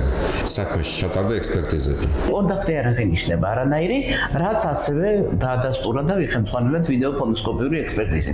მიუხედავად ამისა, სასამართლომ რეზო რაზმაძე დამნაშავედ ცნო. სისხლის სამართლის კოდექსის 126 მუხლის პირველი ნაწილით. თუკი ფსიქოლოგიური манипуляცია რეზო რაზმაძის წინააღმდეგ იყო გამიზნული, მცირეწლოვანი შვილიშვილის სახის დაუფარავად ტირაჟირება, მედიის მხრიდან არის პირდაპირი ეთიკური კანიბალიზმი. ევროპული კონვენციებითა და ჟურნალისტური ეთიკის გარტიით ბავშვის გამოსახულების გამოყენება მსგავს კონტექსტში კატეგორიულად აკრძალულია. იმიტომ რომ ინტერნეტს არაფერი ავიწყდება. მედიამ ეს ბავშვი აქცია იმ კადრად, რომელიც მას მთელი ცხოვრება გაჰყვება. უცხოეთში მსგავსი ფაქტის გამო ტელეარხი მიიღებდა მრავალმილიონიან სარჩელს ბავშვის ფსიქიკური ტრავმირებისთვის. საქართველოში რეიტინგის გამო მედიამ დააბულინგა ბავშვი, რომლის ერთადერთი დანაშაული ის იყო, რომ იმ წამს ბაბუის გვერდით იდგა და მის დამცირებას უყურებდა. როდესაც ბავშვი საკუთარ თავს ხედავს ყველა არხზე, სოციალურ ქსელებში, სადაც მის ყველაზე საყვარელ ადამიანს, ანუ ბაბუას აგინებენ და ლანძღავენ, ეს არის უმძიმესი ფსიქოლოგიური ტრავმა. მე უბრალოდ აღარ მინდოდა ხალხთან გასვლა. მათგან სკოლაში წავსულიყავი, მაგრამ არ მინდოდა. მე შინოდა. ეს სიტყვები არის განაჩენი, არა მხოლოდ манипуляტორისთვის, არამედ იმ ჟურნალისტებისთვისაც, რომლებმაც ბავშვის სახეს ბლერი, ანუ დაფარვა არ გაუკეთეს. ეს არის შეგნებული სისასტიკე, რეიტინგის სანაცვლოდ. მედია, რომელიც არ უფრთხილდება ბავშვის ანონიმურობას და მონაწილეობს ბულინგის ლეგალიზაციაში, მათ წინააღმდეგ კანონი უნდა იყოს დაუნდობელი. ნებისმიერი კადრი, სადაც არასრულწლოვანი იდენტიფიცირებადია ნეგატიურ კონტექსტში, უნდა იწვევდეს ავტომატურ სანქციას მედიას საშუალებაზე. წილისწამების მუხლთან ერთად აქ უნდა ამუშავდეს ბავშვის უფლებათა კოდექსი. იმ სამყაროში, სადაც ლაიქი უფრო მეტ სიწონის ვიდრე ბავშვის ცრემლი და 70 წლის კაცის ღირსება. ჩვენი მართლმსაჯულება მანამ იქნება ჩალით გადახურული, სანამ ექსპერტიზის დასკვნა და ბავშვის უფლება არ გახდება ხელშეუხებელი კანონი. ეს არის სამართლის ჩაგვრა. არენაზე გასულმა გლადიატორმა იცოდა, რომ შესაძლოა აღარ დაბრუნებულიყო. რეზო რაზმაძე დღეს ხმლით ხელში არ დგას. ის დგას თავისი სახელის წინაშე. მისი ისტორია შეიძლება იყოს ერთი ადამიანის ტრაგედია, ან შეიძლება იყოს გაფრთხილება. იქ, სადაც სამართალი არ არსებობს, მაშინ ნებისმიერ სახელმწიფოს განაჩენი უკვე გამოტანილი აქვს. შეიძლება რომ ესე პატარა ადამიანმაც კი დაამარცხო დიდი გოლიათი. ახსენებს, რომ გოლიათი დაამარცხეო, მაგრამ რეალურად ომის დროსაც ტერი რო შედის მოხუცებს და ბავშვებს არ ირჩია და მან პირიქით მოხუცი და ბავშვი გაამწარა რა, ბავშვის ფსიქიკა გაუფუჭა, თავისი ესე იგი ბავშვი ჩართა თავის ბინძურ კომპანიაში. მე ვნახე, რომ დიდი გველეშაპი დაირაზმა, რომ რაღაცა თქვა ზიანი მიეყენებინა. მადლობა ღმერთს, რომ ისე დროს ცხოვრობთ, როდესაც ერთი დასმენის გულისთვის არ შეიძლება რომ ტყავი გაგხადონ ციხეში. ვიბრძოლებ სისხლის უკანასკნელ წერტამდე, ბოლო ამას ვთქვამთ. ჯერა რომ თუ აქაური სამართალი არა, ზეციური სამართალი გაიმარჯვებს ყოველთვის. ხველაძე თანამშრომლების მიმართ კონფლიქტური იყო. ზეწოლასაც ახორციელებდა, მაგრამ თვითონ გვანცა ხველაძეს თან ვერავი ვერ ბედავდა რამის თქმას. манипуляტორი იყო და ცდილობდა გავლენა მოეხდინა თანამშრომლებს. ფსიქოლოგიურად ვიყავი ძალიან ცუდად, დასტრესილი და ძალიან ემოციურ მდგომარეობაში ვიყავი ხშირად. და მალევე დავტოვე სამსახური იმ პერიოდში. ერთ 5 ჯერ დამირეკა ბატონმა რეზომ ალბათ და არ დავბრუნდი სპეციალურად მაგათ გამო. რო აღარ მინდოდა ეს ფსიქოლოგიური ზეწოლა მაგათ გამო. მართლა ძალიან სტრესში ვიყავი. რაც მართალია იმოსყვები. გონცა ხოლაძემ აი ყველაფერი გამოიყენა იმისთვის, რომ თვითონ თავი გამოიყვანოს მსხვერპლად. და ბატონი რეზო მოძალადე და დამნაშავე. როდესაც ბატონი რეზოს მიმართ განხორციელდა ეს ფაქტი, სწორედ ეს ჯგუფი მონაწილეობდნენ ამ საქმეში. ცდილობდა გვანცა ხოლაძე ადამიანის მიმართ ყოფილიყო დამცინავი, ზემოდან უყურებდა ხალხს, ანცირებდა კიდეც. თვითონ კი იძახის, რომ ბულინგის მსხვერპლი იყო ჩვენთან, როდესაც მუშაობდა და სამუშაო წლების მანძილზე აბულინგებდნენ. თუმცა მას შემდეგ რაც ეს კონფლიქტი მოხდა, ძალიან ბევრ თანამშრომელს აბულინგებს თვითონ გვანცა და მისი ახლობელი პიროვნებები აბნევს ეშმაკი ადამიანებს და აკეთებინებს ბევრ ბოროტებას. პირადად გვანცასგან არაერთი თანამშრომელი შემოსულა ნამდვილად ატირებული. დაბინძურებაზე ძალიან ბევრი შენიშვნა მივეცით გვანცას, თვითონ მეგობრებიც ისეც ხდებოდა, რომ თვითონაც ასუფთავებდნენ ამ გვანცას სივრცეს. და რაც შეეხება პრეტენზიებს, ძალიან ბევრი შემოდიოდა იმ პრეტენზიით, რომ გვანცა მათ დასცინოდა, მცუდად ექცეოდა. მაგრამ რატომღაც გვანცა ძალიან ეცოდებოდა და არ გავითვალისწინე ამ თანამშრომლების პრეტენზიები, რასაც ძალიან ვნანობ და ყველა თანამშრომელს მინდა ბოდიში მოუხადო იმისთვის, რომ თავის დროზე გვერდში არ დავუდეთით და არ გავითვალისწინეთ მაგათი პრეტენზიები. რაღაცა გვანცა ყოველთვის თავს ისე იმართლებდა, რომ მე იუმორი მაქვს ესეთი, მე ესეთი დამოკიდებულება, მაგრამ იმათ ესმით არასწორად და ძალიან ყოველთვის ესეთი ლამაზად შედიღბული იყო ხოლმე, რაც კარგად გამოსდიოდა. იყო წინასწარ დაგეგმილი, გამიზნულად გაკეთებული პროვოკაცია, თუმცა 67 წლის კაცი, რომელსაც შაქარი აქვს და ამ გუნზე 4 ოპერაცია გაკეთებული, მისი წყობიდან გამოყვანა ძალიან ადვილია. რეზო რაზმაძეებს ხვალ რომ რამე დაემართოს, ვერც ერთ ის ადამიანი, რომლებმაც გააუბედურეს ეს ადამიანი, ვერ გაიხარებს ამ ქვეყნად, იმიტომ რომ ეს არის უდიდესი ცოდვა, რომელიც ჩაიდინეს ამ ადამიანებმა. მე მახსოვს, ერთხელ ეს კაცი სამოქალაქო პროცესი იყო, გული ცუდად გაუგთა, წაიქცა და კინაღამ მოკვდა პროცესზე. და კიდევ ერთხელ ვიმეორებ, ეხლა მანდამეც უნდა მოკვდეს ეს ადამიანი, ხო? გვანცა უშუალოდ უზრდელი გოგო იყო ძალიან. ჩემს მიმართ კი არა, ყველას მიმართ. მარტის თვეში 2023-ის მარტის თვეში დაახლოებით თუ სწორად მახსოვს, გვანცა წავიდა, რა თქმა უნდა, იმ პრეტენზიებით, რომ არასუფთავებდა პირად სივრცეს, რეჟიმი ჰქონდა აბსოლუტურად მოუწესრიგებელი, როცა აწყობდა მიდიოდა, როცა აწყობდა მოდიოდა და საქმის კურსში არავის არ გვაყენებდა.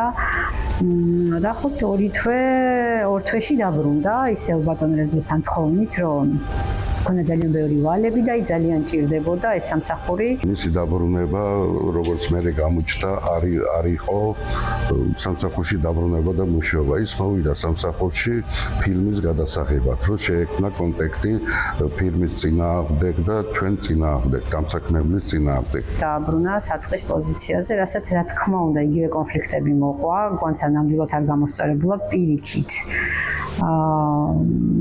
გვანცა ყოველთვის მზად იყო ნებისმიერ კონფლიქტში შესულიყო ნებისმიერთან. და ის ბოლო სიუჟეტიც რაც მოხდა, აი თითქოს მზად იყო ამ ყველაფრისთვის გვანცა, დაგეგმილი ქონდა ყველაფერი.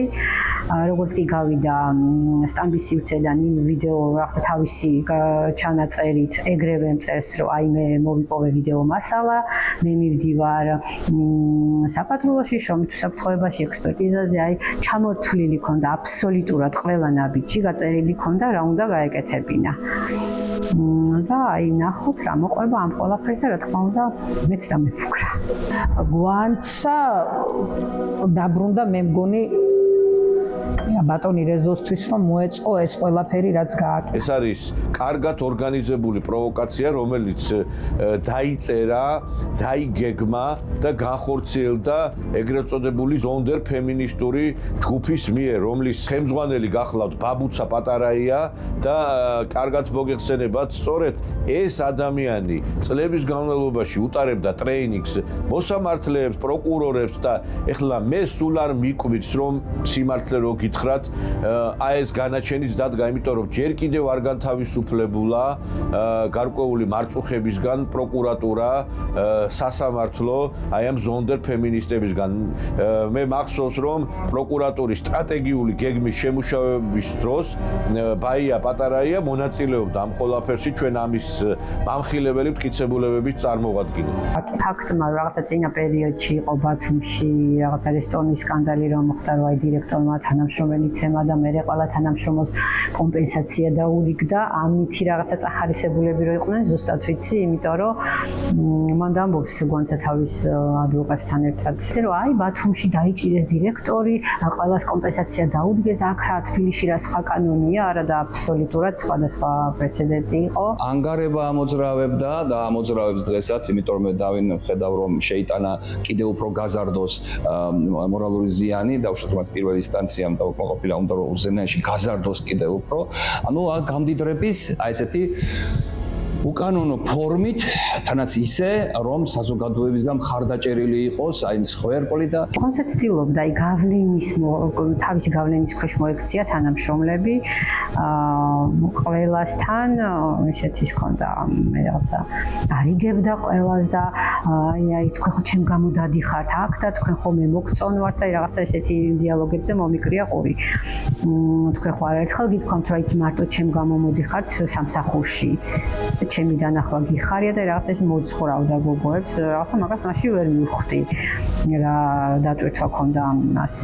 იმისათვის რომ ჩავწუდეთ ამ მზაკვრული პერფორმანსის არს, უნდა გვესმოდეს რომ საქმე გვაქვს არა ემოციურ აფეთქებასთან, არამედ ნეიროლინგვისტური პროგრამირების, NLP-ის დესტრუქციულ აქტთან და ეგრეთ წოდებული ბოშური ჰიპნოზის კლასიკურ ტექნიკასთან. განსაკუთრებაზე ქმედებები შემთხვევით არ იყო. ეს იყო ქირურგიული სიზუსტით დაგეგმილი ფსიქოლოგიური ტერორი. Ყველაძემ გამოიყენა ვიზუალური და ვერბალური ხმაური. ხელების ქაოტური ექსპანსია და გამჭოლი ყვირილი ემსახურებოდა 70 წლის დიაბეტით დაავადებული რეზო რაზმაძის სენსორულ გადატვირთვას. ეს არის ბოშური ჰიპნოზის საბაზისო ილეთი. მსხვერპლის დეორიენტაცია იმ დონემდე, რომ მას საერთვას ადეკვატური რეაქციის უნარი. დააკვირდით ამ აბსურდს. ამ ხელაშვილიშვილის ტოლი ვარ. ამას აცხადებს სრულად ფორმირებული 38 წლის პროვოკატორი ქალი. ეს არის ვერბალური დივერსია, გათვლილი არა დირექტორზე, არამედ იმ სასარგებლო იდიოტების არმიაზე, რომლებიც ეკრანებს მიჯაჭულნი, ყოველგვარი კრიტიკული ფილტრის გარეშე, ყლაპავენ ამ მყრალ ფაბრიკაციას, სანამ ბრბო ამ უმწეო გოგონას ილუზიით იკვებებოდა, კატრს მიღმა მძვინვარებდა აგრესიული ამორალურობის ნიაღვარი, ფილწი ეპითეტების, გინებებისა და ფსიქოლოგიური შტურმის კასკადი. ეს არის კლასიკური ვიზუალური პარაზიტიზმი. ეხლა მითხარი რის გამო მეუბნებით ეგეთ რაღაცას?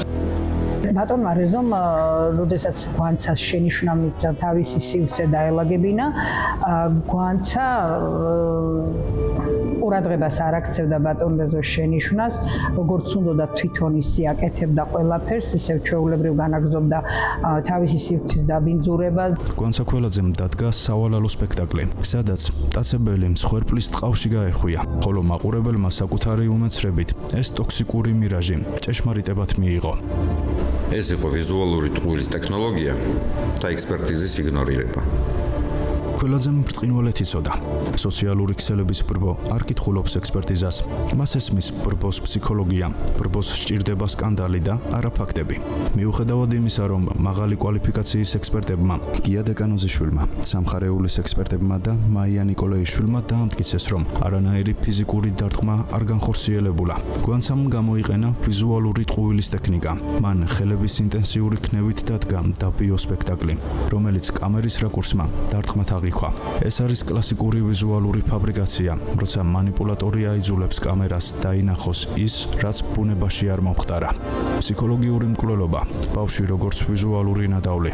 ამ საქმეში ყველაზე ამაზრზენი და გაუგონარი დანაშაული სკოლის მოსწავლე ბავშვის წინააღმდეგ განხორციელდა. გვანცა ქველაძემ და მისმა მედია მფარველებმა ფეხქვეშ გათელეს ბავშვის უფლებათა კოდექსი და ყოველგვარი ჰუმანური პრინციპი. ბავშვი, რომელიც საკუთარი პაპის დამცირებას უყურებდა, მედიამ ცივსისხლიან ვირუსულ კონტენტად აქცია.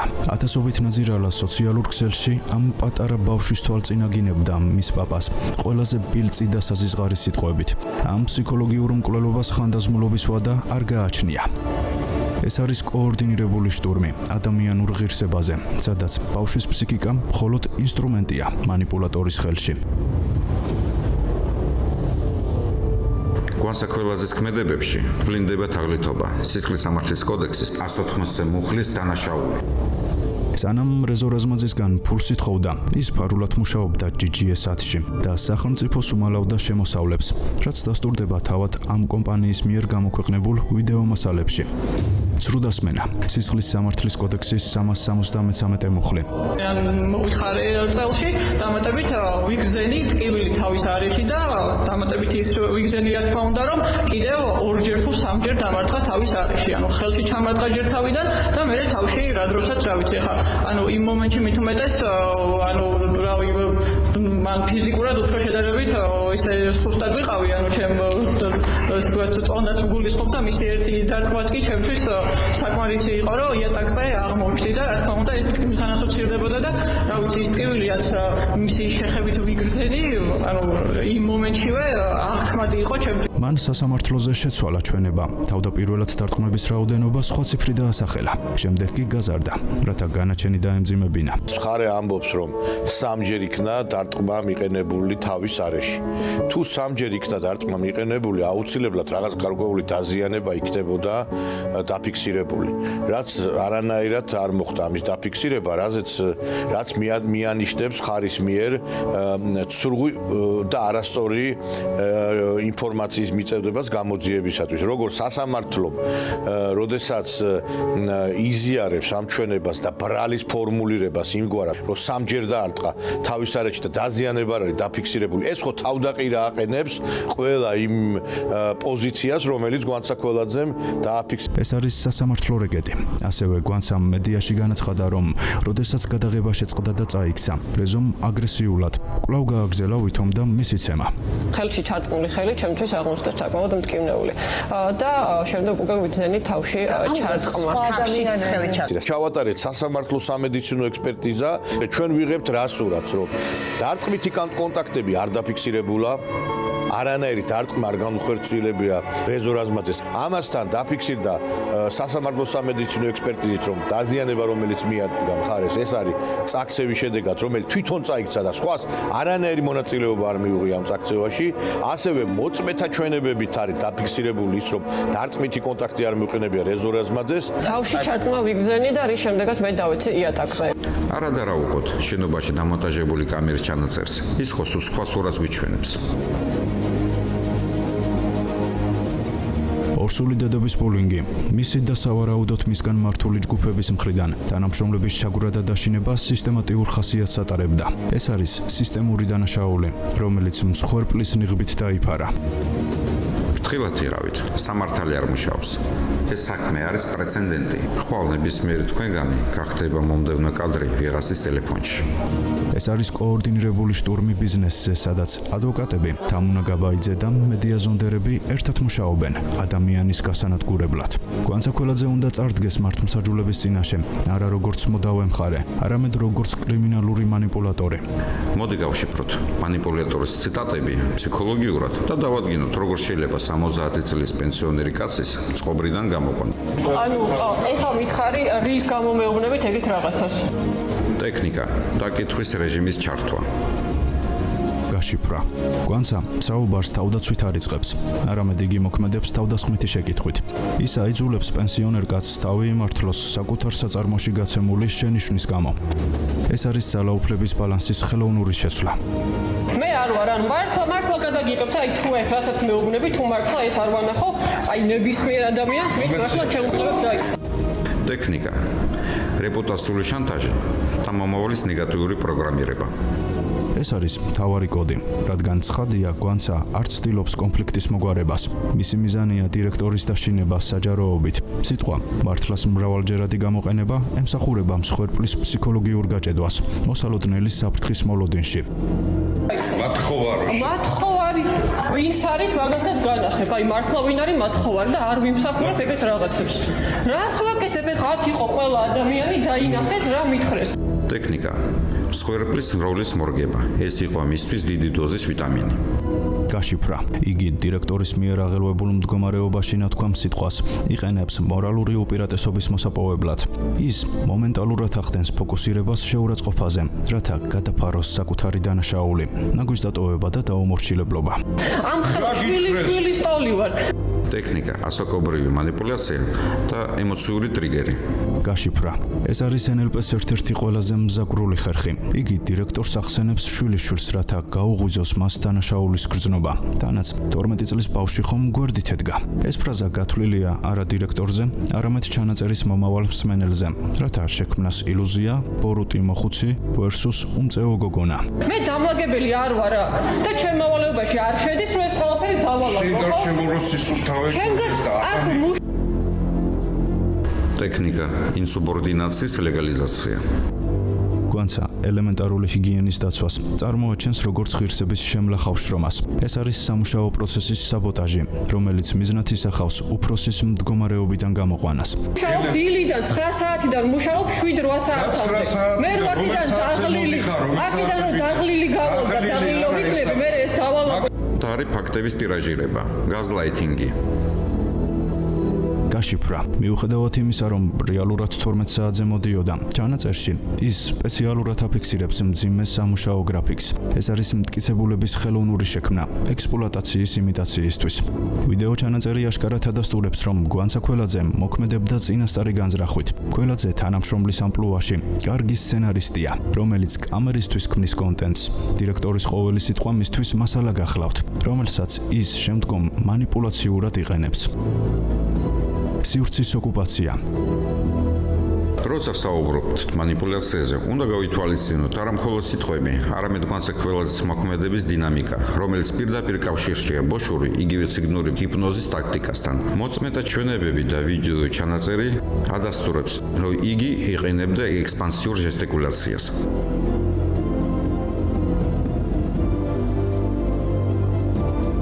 ხელების ფართოდ გაშლა და ქაოტური მოძრაობა, მანიპულაციის არსი. ეს არის ეგრეთ წოდებული ვიზუალური ხმაური. ხელების ფართოდ ქნევით მანიპულატორი ახდენს მსხვერპლის მხედველობის არეალის სრულ ოკუპაციას. 70 წლის კაცისთვის, რომელსაც შაქრიანი დიაბეტი აქვს, ასეთი მკვეთრი მოძრაობები იწვევს თავბრუსხვევას და ორიენტაციის დაკარგვას.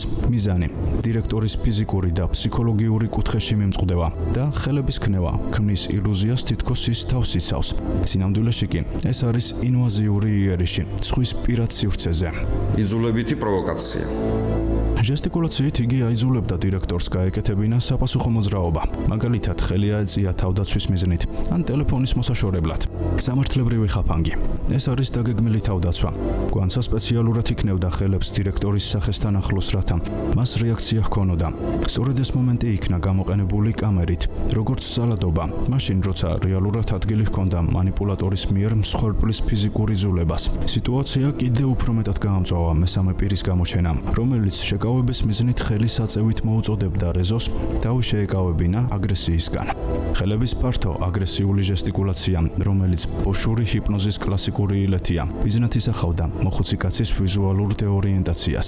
იგი ხელებს იქნევდა იქამდე, სანამ დირექტორი იძულებული არ გახდა ფიზიკურად დაეცვა საკუთარი სივრცე. NLP არის ფსიქოლოგიური ტექნიკების ერთობლიობა, რომელიც ადამიანის ქვეცნობიერზე ზემოქმედებას ახდენს. გვანცამ ეს ტექნიკები გამოიყენა ეგრეთ წოდებული პროვოკაციული ნარატივის შექმნისთვის. გვანცამ გამოიყენა ფრაზა: ამხელა შვილიშვილი სტოლი ვარ. ეს უბრალო სიტყვები არ გეგონოთ. NLP-ში ეს არის მსხვერპლის როლის დაანკერება. მან საზოგადოების ქვეცნობიერს მიაწოდა კოდი: მე პატარა და სუსტი ვარ. ის კი დიდი და მჩაგვრელი. რეალობის დამახინჯება. როდესაც ექსპერტიზა სამხარეული ნიკოლაიშვილი ამბობს, რომ დარტყმა არ ყოფილა, გვანცამ მაინც ყვირის ჩამარტყაო. ეს არის NLP-ის ტექნიკა, სადაც ნარატივი უფრო მნიშვნელოვანია ვიდრე ფაქტი. მან შექმნა ვირტუალური რეალობა, სადაც მისი ტყუილი ექსპერტიზის დასკვნაზე ხმამაღალი აღმოჩნდა. ბოშური ჰიპნოზი, ცნობიერების პარალიზება. ბოშური ჰიპნოზი, იგივე ხუჩის ჰიპნოზი, არ არის მაგია. ეს არის სენსორული გადატვირთვა, რომელსაც გვანცა ქველაძე იდეალურად ფლობს. ვიზუალური და აკუსტიკური შტურმი, ხელების ფართოდ ქნევა, სახესთან მიტანილი ტელეფონი და დაუსრულებელი ყვირილი. ეს არის ბოშური ჰიპნოზის კლასიკური დასაწყისი. მიზანია მსხვერპლის, ანუ 70 წლის დიაბეტიანი კაცის ტვინის ინფორმაციული გადატვირთვა. ადამიანის ტვინი ვერ ასწრებს ამდენი აგრესიული სიგნალის დამუშავებას და გადადის შოკურ მდგომარეობაში. პირადი სივრცის ინვაზია, ხელების ქნევითა და სხეულის მიწოლით, მან აიძულა რეზო რაზმაძე გაეკეთებინა თავდაცვითი მოძრაობა. სწორედ ეს არის ბოშური ხრიგი. აიძულო მსხვერპლი გააკეთოს ის მოძრაობა, რომელიც კამერაში აგრესიად გამოჩნდება. ეს ყველაფერი მსახურებოდა ერთადერთ მიზანს: ცალკე უკანონო გამდიდრებას, ცალკე ბიზნეს რეკეტს და საბოლოო ჯამში ახალი პრეცედენტის შექმნას. თაღლითური სქემის სამართლებრივი კვალიფიკაცია. სისხლის სამართლის კოდექსის 373 მუხლი, ცრუდასმენა, დანაშაული. გვანცა ქველაძემ შეგნებულად მოატყუა მართლმსაჯულება. ექსპერტიზამ დაადასტურა, რომ დარტყმა არ ყოფილა. მისი ყოველი სიტყვა დარტყმის შესახებ არის სისხლის სამართლის დანაშაული. სისხლის სამართლის კოდექსის 180 მუხლი, თაღლითობა, დანაშაული. სანამ ის მსხვერპლის როლს თამაშობდა, ფარულად მუშაობდა GGS-ში და სახელმწიფოსგან სუბსიდიებსა და რეზო რაზმაძისგან ხელფასის თაღლითურად მითვისებას ცდილობდა. ბავშვს ეძალა მფარდობა. სკოლის მოსწავლე ბავშვის წინაშე ასეთი სპექტაკლის დადგმა და მისი სახის მედიით გაშვება არის ფსიქოლოგიური ტერორიზმი. და რა თქმა უნდა, გვანსაკველაძე, როგორ შეიძლება იყოს მსხვერპლი, ვის მოუვიდა ეს სისულელე თავში აზრად. ის არის სივსისხლიანი მანიპულატორი, რომელმაც გამოიყენა NLP და ბოშური ჰიპნოზი ბიზნესის რეკეტისა და უკანონო გამდიდრების მიზნით ადამიანის სიცოცხლის გასანადგურებლად. ბუნებრივია ამას ავხდით ფარდას და დავანახებთ საზოგადოებასაც, რომ რეალობა სხვა რამე არის. მხოლოდ შპს რეზონი არ არის დაზარალებული, ზარალდება მთლიანად აი ბიზნესი, როდესაც აი მსგავსი ქმედებების და პრეცედენტების გამრავლება მოხდება და შეიძლება მოხდეს, იმიტომ რომ 1000 ბოროტი აზრის მქონე ადამიანი დაიარება და ფიქრობს როგორ იშოვოს ფული და აი ერთ-ერთ ჩათვლის რომ ასე შეიძლება იშოვო ფული, რომ ხელმძღვანელს ასე გაუმართოს სცენები და შემდგომ უკვე ტელევიზიებისა და სხვა საინფორმაციო საშუალებების მეშვეობით შენ როგორც ასე ვთქვათ რიგით თანამშრომელი აღმოჩნდე დასარალებული თანაშაულებრივი კავშირები და მეთოდები. გაბაიძე მოქმედებს როგორც დირიჟორი გვანსაკველაძის ნაირი მანიპულატორებისთვის. იკვეთება გარემოებები, სადაც მისი დაცვის ქვეშ მყოფი სავარაუდოდ მასთან კოორდინაციით ახორციელებდა იმ თანამშრომლების დაშინებასა და ბულინგს, რომლებიც ბატონი რეზოს სასარგებლო ჩვენებას აძლევდნენ. ხო, ამ კომპანიაში მუშაობენ და რომელთანაც უბრალოდ არ მქონდა ცუდი ურთიერთობა. და ვერ წარმოვიდგენდი თუ მსგავს რაღაცებს იკადრებდნენ. როგორც ჩანს, მათ დავიწყდათ, რომ ცრუ ჩვენება დანაშაულია და ამ ყველაფერს აუცილებლად, მე და ჩემი ადვოკატი ვფიქრობ, რომ სამართლებრივად მივხედოთ. ეს არის მართლმსაჯულების განხორციელებისთვის ხელის შეშლა. სისხლის სამართლის კოდექსის 364 მუხლი.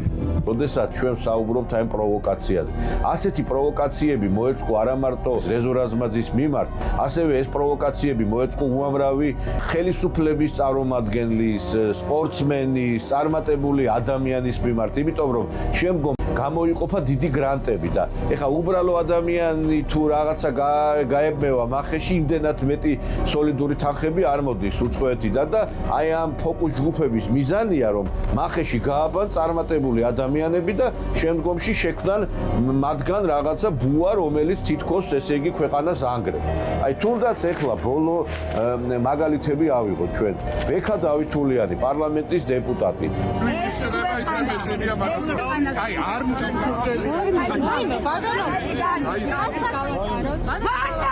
პროვოკაციის ერთ-ერთი მსხვერპლი, როდესაც 9 აპრილს მივიდა ეს ადამიანი და დადო ყვავილები და რაღაცა უნდოდა რომ რაღაცა წუთიერი დომილით პატივი მიეგო დაღუპულების ხსოვნისადმი და იქ მოაწყვეს პროვოკაცია, არ მისცეს უფლება რომ გასულიყო იმ ადგილიდან, ალყა შემოარტყეს ბექა დავითულიანს და ბექა დავითულიანი აი ამ ძიძგილაობის დროს მოხდა ისე რომ რაღაცა ხელი კრა თუ რაღაცა ზემოქმედება მოხდა და წაიქცა ქალბატონი. ჩვენ კი იმას კი არ ვიძახით რომ ბექა დავითულიანი ამ შემთხვევაში დამნაშავეა, მაგრამ იდენტური სიტუაცია რეზო რაზმაძესთან დაკავშირებით. რეზო რაზმაძე საერთოდ ხელიც არ დაუკარებია და იქ რაღაცა გარკვეული ზემოქმედება ჩანს.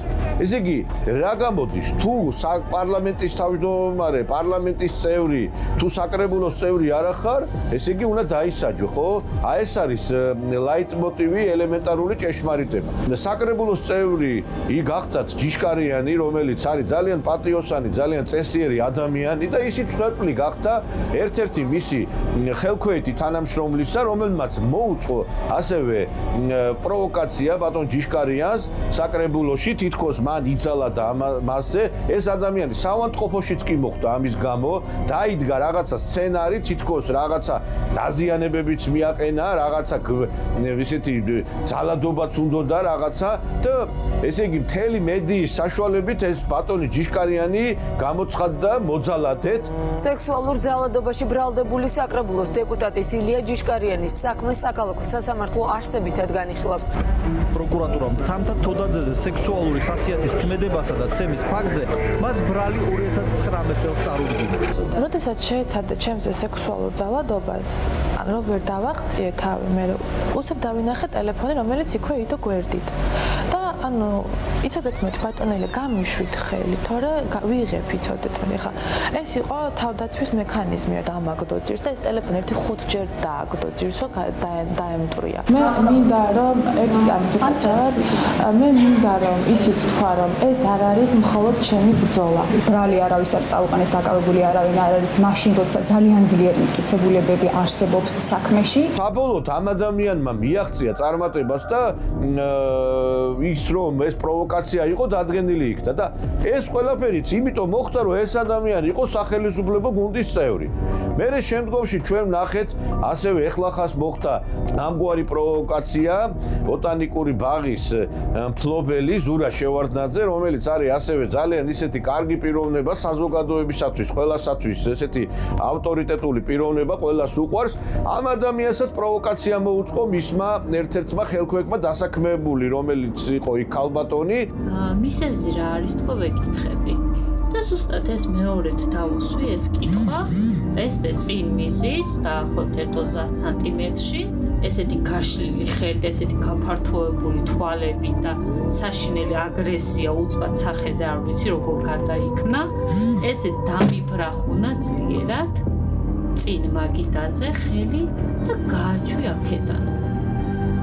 თითქოს მეო შეურაცხყოფა მომაყენაო, მთელი სოციალური ქსელი ლანძღავდა ბატონ ზურა შევარდნაძეს, რომ თურმე ის ესე იგი თანამშრომლებს მონები ვიტექცევა და ყველა ელოდებოდა რომ ბორკილებს დაადებდნენ.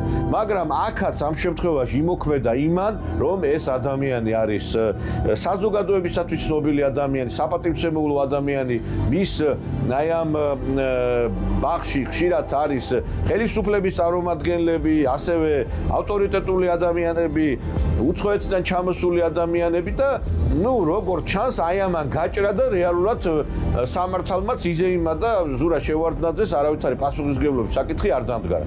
ჩვენ გვახსოვს ასევე შემთხვევა ცნობილი ჩოგბურთელის ნიკოლოზ ბასილაშვილის შემთხვევა, როდესაც ნიკოლოზ ბასილაშვილს ასევე მისმა ყოფილმა ცოლმა მოუწყო პროვოკაცია, თითქოს მასზე იძალა და კადრებიც გავრცელდა. ჩაალაგე დასაცმელი და გადადია ზიზასთან. როგორ მაგჭი პროსტა მაგრამ ადამიანი ხარ მოვედი სამში და არ დავუყურებ გამოძიების მიმდინარეობისას საქმეზე მოპოვებული მტკიცებულებებით გამოიკვეთა, რომ ნიკოლოზ ბასილაშვილის მხრიდან ნელი დოროყაშვილის მიმართ ადგილი ჰქონდა გენდერული ნიშნით განხორციელებულ არაერთი ფიზიკური ძალადობის ფაქტს. ნიკოლოზ ბასილაშვილმა აი ამ პროვოკაციიდან თითქმის ვერანაირ წარმატებას ვერ მიაღწია. მისი საჩოგბურთო კარიერა ფაქტობრივად დასრულდა, იმიტომ რომ ამ კაცმა თამაში ვეღარ მოიგო. იმიტომ რომ როდესაც შენ ასეთ სტრესში გამყოფებენ, ეს კი არა დაკავებულიც იყო რაღაცა 2 დღე, სისხლის სამართლის საქმეზე გამოძიება დაიწყო სხვებთან შედარებით, სხვებისგან განსხვავებით, როგორც ჯიშკარიანზეც დაიწყო, ასევე ამაზეც დაიწყო გამოძიება და ესე იგი კაცი ჯოჯოხეთი გაიარა ჩოგბურთის ფედერაციის, მსოფლიო ფედერაციას მიმართეს წერილით, მოხსნეს ეს კაცი ტურნირიდან, ერთ-ერთი ტურნირიდან სხვათა შორის. ამ კაცს სახელი გაუტეხეს მთელი მსოფლიოს მასშტაბით, მაგრამ საბოლოოდ კი მოიგო ამ კაცმა, მაგრამ რის წყალობით მოიგო? იმის წყალობით მოიგო, რომ ცნობილი ადამიანია და საქვეყნოდ საყვარელი ადამიანია და საქართველოს ნომერი პირველი ჩოგანი არის. და ამან იხსნა ეს ყველაფერი, თორე დარწმუნებულიყავით, რომ დღეს ნიკოლოზ ბასილაშვილი ციხეში იჯდებოდა. ჩვენ არაერთი ფაქტი გვახსოვს, ჩვენ იმისა, როგორ ასევე პროვოკაციები მოეწყო პარლამენტში, მაგალითად თინათი ბოკუჩავამ პროვოკაცია მოუწყო შალვა პაპუაშვილს, დღევანდელ პარლამენტის თავმჯდომარეს და პაპუაშვილი გახდა იძულებული ხელში აეყვანა ეს ბოკუჩავა და გადაეყვანა ეს გვახსოვს ეს კადრები ჩვენ. ეხლა ეს კაცი რომ არ ყოფილიყო პარლამენტის თავმჯდომარე, ამასაც პასუხისგებაში მისცემდნენ შალვა პაპუაშვილს. და დღეს ციხეში იქნებოდა. ჩვენ გვახსოვს მინდია უგრეხელიძის შვილის პაპუნა უგრეხელიძის საქმეც. როდესაც პაპუნა უგრეხელიძეს მისი ხელქვეითი თანამშრომელი ესე იგი ბრალს დებდა იმაში, რომ ესო რაღაცა ჩემზეო ფსიქოლოგიურად ძალადობდაო, ესე იგი მოფერებით რაღაცას მეძახდაო და იძულებული გახდა ეს კაცი დაეტოვებინა სამსახური და წამოსულიყო. პაპუნა უგრეხელიძემ საჯარო რეესტრის ეროვნული სააგენტოს თავმჯდომარის პოსტი დატოვა. უგრეხელიძე მისი მისამართით გამოთქმულ ბრალდებებს შურისძიების მოტივით ხსნის. ის ბრალდებებს აბსურდულს უწოდებს და მას ნაციონალური მოძრაობის წევრის ლევან ბეჯაშვილის ცოლის მის სამსახურიდან გათავისუფლებას უკავშირებს, რომლის მეუღლეც უგრეხელიძეს სექსუალურ შევიწროებაში ადანაშაულებს. მეუღლის გათავისუფლების გამო ემ-მა შანტაჟებდა და არსებობს მოწმე, რომლის საშუალებითაც მან შემატყობინა, რომ მისი მეუღლე არ გამეთავისუფლებინა სამსახურიდან. წინააღმდეგ შემთხვევაში სახალხო დამცველთან მიჩივლებდა. აქ დაასრულა მან ჩვენი მეგობრობა და გადავიდა შანტაჟზე. ეს კაციც რომ არ ყოფილიყო ერთ-ერთი რაღაცა აი ავტორიტეტული პიროვნება ხელისუფლების წარმომადგენელი, მე არ ვიცი როგორ გავითარდებოდა მოვლენები. ამ კაცმა მოიგო პროცესი და ეს რატომ ჩამოვთვალე? თუ შენ ახარ საკრებულოს დეპუტატი, თუ შენ არ ახარ პარლამენტის წევრი, თუ შენ არ ახარ პარლამენტის თავმჯდომარე, თუ შენ არ ახარ ცნობილი სპორტსმენი და ისეთი ავტორიტეტული პიროვნება, ხელად შენ პასუხისგებაში მიქცემენ, დაგიჭერენ, თუ არ დაგიჭერენ, ყოველ შემთხვევაში ნასამართლე ვიქნები. ახლა ბატონი რეზო რაზმაძე, რა თქმა უნდა, კვალიფიკაცია შეეცვალა ჩვენი აი ამ უშუალო მუშაობის შედეგად. ახლა მართლა უნაყოფო არ ყოფილა ის რაც გავაკეთეთ, მაგრამ ჩვენ კანონით უნდა გამართლებულიყო და არ გამართდა, იმიტომ რომ ეს არ არის არც პარლამენტის წევრი, არც საკრებულოს წევრი, არც ჩოგბურთელი, არც ფეხბურთელი და თუ ამ ქვეყანაში აი ამ რეგალიებით არ ახარ დახუნძრული, განწირული ხარ. აპელაციო სასამართლოს სისხლის საქმეზე როდესაც ვიყავი, მოსამართლე სიცხვილისგან თავს ვერ წევდა, იმიტომ რომ იცოდა რომ ეს კაცი იყო უდანაშაულო, მაგრამ იმდენად დიდი ზეწოლა არის მათზე, რომ თავს ვერ წევდა სიცხვილისგან და გამოიტანა ეს ძალიან უსამართლო განაჩენი. დაუბრუნდეთ მნიშვნელოვან გარემოებას, სადაც გვანსა ყველაზე, როგორც პიროვნება, манипуляტორი აშკარად ფიქსირდება. ცნობილი ქართველი ფსიქოლოგი ზურამ ხეიძე თავის წიგნში წერს. манипуляციის მაგალითია ასეთი ფრაზა: მე და შენ ხომ ვართ მეგობრები. მე ხომ ყოველთვის მხარში გედექი. ეს არის მოსამზადებელი ეტაპი. ხაფანგი, რასაც რაღაც თხოვნა მოხვება. მოსამზადებელი ეტაპი ართულებს უარის მიღების ალბათობას. ზურამ ხეიძის მიერ აღწერილი манипуляციის მექანიზმები გვანსა ქველაძის ტექსტებში არა მხოლოდ ვლინდება, არამედ აღწევს თავის ყველაზე აგრესიულ ტოქსიკურ ფორმას. ეს არის კლასიკური ფსიქოლოგიური შანტაჟი, რომელიც მიზნად ისახავს ადამიანის ნების გადახვას და მასში დანაშაულის განცდის ხელოვნურ კულტივირებას. განსაკუთრებით მიერ თანამშრომლისთვის გაგზავნილი ტექსტის სრული ვერსია და მისი ფსიქოლოგიური სამართლებრივი დეფრაგმენტაცია. ეს არის манипуляციის სახელმძღვანელო მაგალითი, სადაც ყოველი წინადადება კონკრეტულ ხაფანგს წარმოადგენს. იმ ურთიერთობების ფონზე, რაც შენსა და ჩემს შორის იყო, აი ვერ ვიჯერებ. ჩემს გამოგიხაროდა სამსახურში მოსვლა.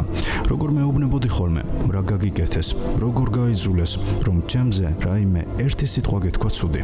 ასე ერთ დღეში როგორ გაუსვი ხაზი, ყველაფერ კარგს, რაც შენსა და ჩემს შორის იყო. არ მიცნობდე მაინც. სულ გამომყოფდი, რომ სამართლიანი ვარ, მეგობრული. როგორ ვედექით მხარში ერთმანეთს, აი უბრალოდ რატომ. გპირდები, არასდროს შევიცვლები და ყოველთვის დავამტკიცებ ჩემს სიმართლეს. მოიცი, ღმერთთან მეგობრობ და უყვარ ვარ. ეს არის პროვოკატორის მხრიდან გახორციელებული ეგზეკუციის სრული სურათი. ტექსტის სიტყვასიტყვითი ანალიზი და პარალელური მხილება. იმ ურთიერთობის ფონზე, რაც შენსა და ჩემს შორის იყო, აი ვერ ვიჯერებ. ეს არის კლასიკური ემოციური შანტაჟის დასაწყისი. გვანსა მყისიერად ცდილობს ადრესატს დააბრალოს ღალატი. იგი ურთიერთობას იყენებს როგორც პორკილს. მისი გზავნილია, რადგან ჩვენ მეგობრები ვიყავით, შენ ვალდებული ხარ ჩემი ტყუილი დაიცვა და სიმართლე რეზოს სასარგებლოდ არ თქვა. ეს არის ზუსტად ის ხაფანგი, რაზეც ზურამ ხეიძე წერს. ჩემ გამოგიხაროდა სამსახურში მოსვლა, როგორც მეუბნებოდი ხოლმე. აქ ხედავთ აგრესიულ ნარცისიზმს. იგი ახდენს სხვისი დადებითი ემოციების მონოპოლიზებას. გვანსა ეუბნება თანამშრომელს. შენი ყოველი კარგი დღე ჩემი დამსახურებაა. ეს არის NLP-ის ტექნიკა, რომელიც მიზნად ისახავს მსხვერპლის სრულ დემორალიზებას. ადამიანს ეკარგება საკუთარი მე და ხდება გვანსას კეთილგანწყობის მძევალი. რა გაგიკეთეს, როგორ გაიზულეს, რომ ჩემზე ერთი სიტყვა გეთქვა ცუდი. ეს არის უმძიმესი манипуляცია, ადამიანის ღირსების დაკნინება. გვანსა არ უშვებს, რომ თანამშრომელმა სიმართლეს საკუთარი სინდისით თქვა. იგი მას წარმოაჩენს როგორც გაყიდულს, დაშინებულს.